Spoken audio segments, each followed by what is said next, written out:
Seja bem-vindo a mais uma aula da nossa escolinha do instalador fotovoltaico. Hoje, vamos falar sobre configuração e componentes de um sistema solar off-grid, que é um sistema solar autônomo. Isto é, não depende de rede pública de energia elétrica. Vamos abordar nesta aula os seguintes tópicos: arranjos fotovoltaicos, formas de conexão, baterias estacionárias, tipos de baterias mais utilizadas em sistemas fotovoltaicos, banco de baterias, considerações sobre a vida útil das baterias, controlador de carga e, por fim, o inversor. Primeiramente, precisamos entender que o emprego de um sistema fotovoltaico autônomo é mais indicado para locais onde não há disponibilidade de energia elétrica através da rede pública. O sistema fotovoltaico autônomo off-grid geralmente está associado a um banco de baterias que são responsáveis por armazenar a energia elétrica produzida pelos painéis fotovoltaicos. Vamos então entender agora o que vem a ser um arranjo fotovoltaico. A função do arranjo fotovoltaico é gerar a energia necessária para alimentar as cargas, isto é, os equipamentos de um dado consumidor. Na prática, o mais comum é encontrar arranjos fotovoltaicos em série em sistemas conectados à rede pública de energia, pelo motivo destes operarem com tensões mais altas. Ao passo que é comum, em um sistema fotovoltaico autônomo, o arranjo fotovoltaico ser em paralelo. Arranjos fotovoltaicos são o agrupamento de módulos fotovoltaicos e podem ser da seguinte forma: arranjos fotovoltaicos em série, em paralelo, em série paralelo. Conexão dos módulos em série. Neste tipo de conexão, se verifica que a tensão de saída do conjunto corresponde à soma da tensão por cada módulo. A corrente que circula pelo arranjo é a mesma em todos os módulos. Conexão dos módulos em paralelo. Já na conexão em paralelo, a tensão de saída do arranjo é a mesma fornecida por cada módulo individualmente. Contudo, a corrente fornecida pelo arranjo representa a soma das correntes dos módulos. Conexão dos módulos em série paralelo. Por fim, a união dos dois mundos. Conexão em série paralelo. Neste tipo de conexão, a tensão de saída e a corrente fornecida pelo arranjo se somam. Baterias estacionárias. Vamos ver agora as características deste tipo de bateria empregada em sistemas solares fotovoltaicos autônomos. Recebem o nome de baterias estacionárias porque são projetadas para aplicações em sistemas fotovoltaicos terrestres que não exijam movimento e possuem algumas características, como: podem suportar centenas de ciclos de recarga e descarga.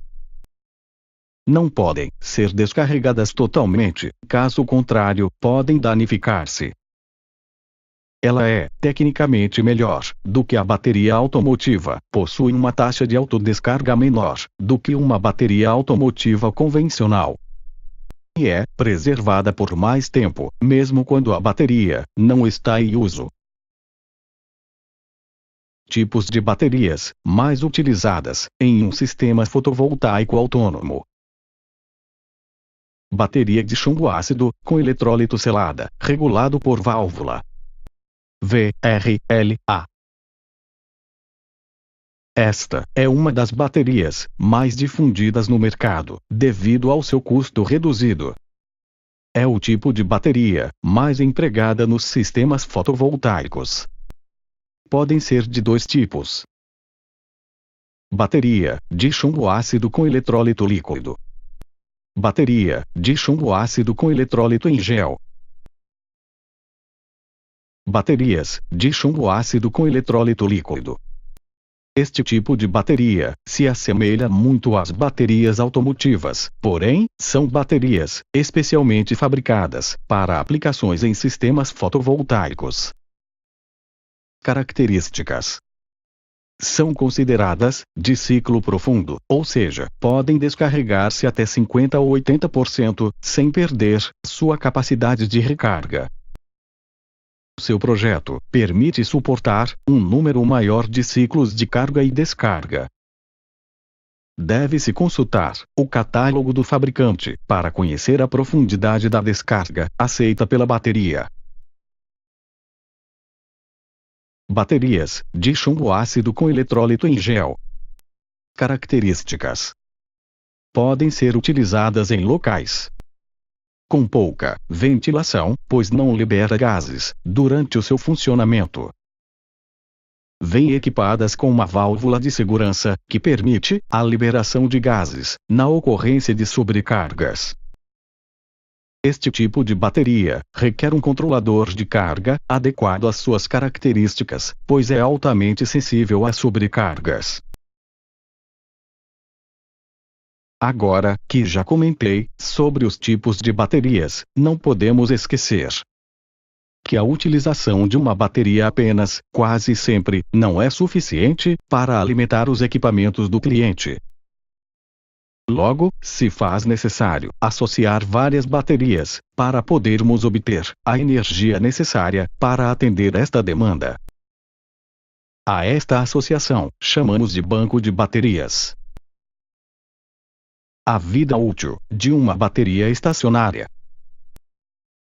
A vida útil de uma bateria estacionária é determinada pelo número de ciclos de carga e descarga que ela é capaz de realizar. Nas baterias de chumbo ácido, o fim da vida é atingido quando a bateria, estando totalmente carregada, armazena apenas 80% de sua capacidade nominal, especificada pelo fabricante. Essa perda permanente de 20% da capacidade de carga está relacionado com o número de ciclos já realizados e com a idade da bateria. Para que a vida útil da bateria seja prolongada, se faz necessário a execução do procedimento de flutuação. Este procedimento, quando executado nas baterias de chumbo ácido, permite que o estado de carga seja mantido.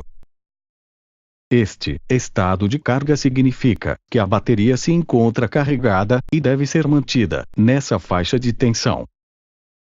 Mesmo se a bateria não estiver em uso, para que a sua durabilidade seja aumentada. O controlador de carga. Lembra do procedimento de flutuação que comentamos anteriormente? Não podemos falar de baterias sem mencionar aquele que é o responsável em manter a bateria em seu estado normal de operação, não comprometendo a sua vida útil. Estamos falando do controlador de carga, que é um dispositivo indispensável no sistema fotovoltaico autônomo. Ele evita sobrecargas e descargas muito profundas. O controlador de carga tem como função impedir que a bateria seja sobrecarregada e continue a receber carga do painel solar, uma vez que tenha alcançado a sua carga máxima, prevenindo com isso que a bateria venha a se deteriorar por aquecimento, que encurtaria muito a sua vida útil.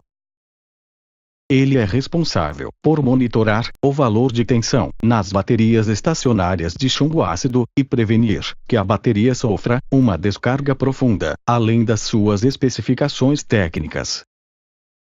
A maioria dos reguladores de carga tem como característica permitir que toda a corrente produzida pelos painéis fotovoltaicos passe direto para a bateria.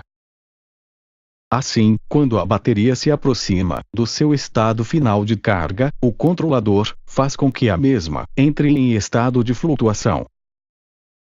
Os controladores de carga, normalmente, são encontrados no mercado, na faixa de 10 amperes a 60 amperes. Caso haja necessidade de se instalar uma capacidade acima de 60 amperes. Devido ao número de painéis solares instalados, geralmente se opta por instalar 2 ou mais controladores de carga, ligados em paralelo. Deve-se observar que os controladores de carga devem ser idênticos e de mesmo fabricante para este tipo de ligação. Controladores eletrônicos PWM, modulação de largura de pulso. São equipamentos mais sofisticados do que os controladores convencionais, pois no lugar de chaves que somente abrem e fecham, existem circuitos sofisticados que fazem todo o monitoramento da bateria. Possui um microprocessador que permite que a bateria seja carregada dentro de todos os seus parâmetros de carga. A vantagem disso se resume em uma maior vida útil para a bateria. Encontramos também no mercado os controladores eletrônicos com PWM-PP,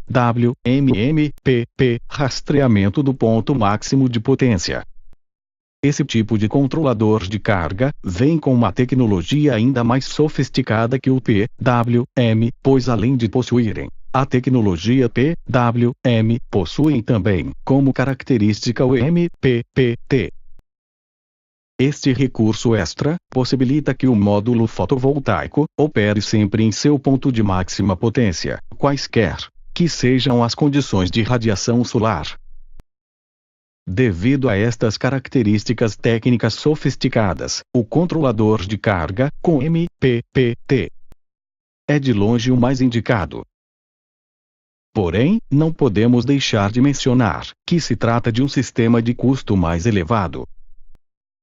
Portanto, pelo que foi dito, podemos ver que sem o controlador de carga, seria impossível a utilização de baterias estacionárias em sistemas fotovoltaicos autônomos. E por fim, vamos falar um pouco sobre o inversor. O inversor é um equipamento eletrônico que converte a eletricidade, isto é, a tensão e corrente contínua, em tensão e corrente alternada. A maior parte dos aparelhos eletrodomésticos trabalham em tensão alternada, disponível nas residências, ou seja, 127 volts ou 220 volts. Logo, para alimentar esses aparelhos com sistema fotovoltaico, é necessária a presença de um inversor. Os sistemas fotovoltaicos, que estão disponíveis no mercado, possuem diferentes potências e tensões de entrada. Normalmente 12 volts, 24 volts ou 48 volts. Pequenos sistemas fotovoltaicos, que possuem geralmente até 8 módulos, podem trabalhar com nível de tensão de 12 volts. Já sistemas de maior potência, que possuem mais módulos, necessitam de níveis mais elevados de tensão, para evitar que as correntes elétricas sejam muito grandes. Daí entendemos que, na escolha do inversor, deve-se levar em conta as diferentes necessidades do consumidor, pois um sistema fotovoltaico nunca é igual ao outro. E chegamos então ao fim desta aula. Espero que tenha gostado. Se tiver alguma dúvida, deixe nos comentários. Não esqueça de visitar o nosso blog e nossa página no YouTube. Até o próximo vídeo.